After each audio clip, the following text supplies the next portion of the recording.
Good morning, everybody. A history of heliocentrism presented by Mike, Ralik, Ed, Sloan, Tiana, and Isla. Heliocentrism is defined as having the sun as a center, as an accepted astronomical model of the solar system by the Oxford Dictionary. Today, scientists have an abundance of evidence that proves the structure of our solar system. The sun stands in the middle with the 8 planets orbiting around it, each on its own axis. Unknown to many people, the first ideas of heliocentrism originated from ancient India. People have discovered several Sanskrit texts from the 8th century BCE with those ideas. A direct quote from one philosopher named Shastra Brahmana states the sun strings these worlds, the earth, the planet, the atmosphere, to himself on the thread. The first well-known contribution to astronomy was by a Greek astronomer named Archimedes of Samos, born around 310 BCE and died around 230 BCE. He was the first to propose the universe was much bigger than it seemed and that the earth rotated on the axis. Revolved around the sun, he also made attempts to calculate the distance from the earth to the sun, 8 moons, to support his theory. In the 2nd century, another Greek astronomer named Seleucus of Seleucia gave more evidence to support heliocentrism.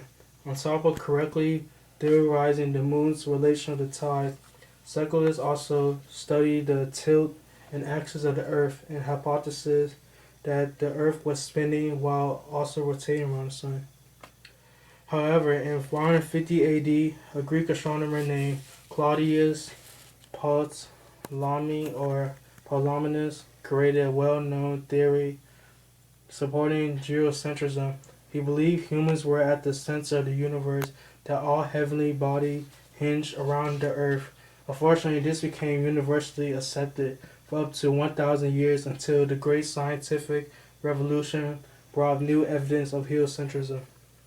Much later, Nicholas Copernicus developed ideas that would finally make heliocentrism the most accepted model. He published a description of his model of the solar system in which the sun was located slightly off center. Using the point, he was the first one to provide concrete mathematical and geometrical evidence in the scientific revolution. Soon after, Johannes Kepler established the 5 laws of planetary motion in 1605. One of these laws that each planet revolves around the sun in an ellipse shape, and instead of the Earth being the center, is place of one of the foci. The second law is more complex, but can be broken down to the idea that when the planet is closer to the sun, it moves faster.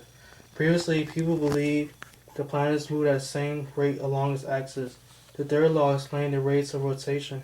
A planet that is farther away from the sun rotates slower. Kepler created many mathematical formulas to support all of his findings, and his research became the backbone of the newly accepted theory of heliocentrism. A couple of years later, Galilei formed the Copernican model with the use of a telescope he built himself, known as the Galilean telescope. He observed many important things, but our unpopular was the motion of Jupiter. He watched Jupiter's moon orbiting the planets and was able to fully disprove that all bodies do not rotate around the Earth. He also studied the rotation of Venus, Saturn, Neptune around the Sun. He advocated his ideas to the Catholic Church and was sentenced to imprisonment for going against the word of the Bible. Following Galilei, a famous English mathematician and physicist, Isaac Newton, published a book called Principia Mathematica in 1687. This book helped prove Galilei's ideas because it explained his mathematically proven law of gravitation.